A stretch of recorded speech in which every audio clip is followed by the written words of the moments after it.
dhalay boqor oo waxay ku kartay boqortooyo iyadoo la dhalatay boqor Cabdallaha haya talada dalka Jordan Amiirad Haya ina Xuseen oo dhalay boqorkii geeriyooday ee dalka Jordan boqor Xuseen ayaa waxay muddo ahayd xaaska maalqabeenka bilyaneerka ah maamulaha guud ee magaalada Dubai Sheikh Mohammed bin Rashid Al Maktoum Amiirad Haya ayaa ku noolayd nolol dadka qaarkiis ku tilmaameen jannadii adduunka qasriye qurxi ku idashahay baabuurta raaxada kuwoodii ugu dambeeyay uguna qaalisanaa diyaaradaha gaarka ah adeega shaqaalaha heeganka ku jira 24 saacadoodba iyo balaayiinka dollar ee ay qoys ahaan u leeyihiin waxay ahaayeen waxa ay dadku ugu malaynayeen inay haysato farxad iyo libin oo dhan balse waxa indhaha dadka dunida soo jiitay kadib markii ay ka tagtay Dubai iyadoo ku andacoonaysa inay ka baxsanayso amiirka lacagta iyo xoogaba sheegtay ee Sheikh Mohammed Haya ayaa si qarsoodi ah uga baxday Imaaraadka Carabta iyadoo caawimo ka helaysa diblomaasiyiin shisheeye laguna qaaday diyaarad gaar ah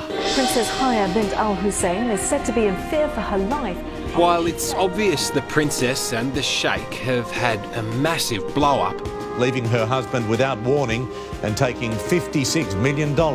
with her. Their falling out is about to get a whole lot more volatile. She's requested asylum and filed for divorce. Amiiradan xariga goosatay ayaa sii qaadatay lacag dhan $56 milyan oo dollar iyadoo aakhirkii ku dambeysay magaalada London oo ay iyada iyo caruurteeduba ka degeen guri qiimihiisu dhan yahay $150 milyan oo dollar kaas oo jaar la ah aqalka reer boqorka Ingiriiska ee Kensington Palace. Baxsashada amiiradan ayaa la aqoon sababta rasmiga ah ee ka dambeysay balse ilaa ku dhowdhow ayaa sheegay inay ka cadhootay sida uu ninkeedu xurriyadii uga qaaday hablo waaweyn oo uu dhalay kuwaas oo iyaga laftoodu marar hore isku dayay inay ka baxsadaan Dubai balse la qabtay lana xabisay oo la jirdilay shalay oo ay ahayd Salaaso ayaa Amiirad Haya ka soo hormuuqatay maxkamad ku taala magaalada London iyadoo ka codsatay inay maxkamaddu bixiso amar looga ilaalinayo guurka khasabka ah iyo in loo ogolaado inay iyadu caruurteeda korsato Sheikh Mohammed ayaa isna bartiisa Twitter-ka soo geliyay gabay uu ugu boholo qodayo xaaskiisa fakatay arrinta Amiirad Haya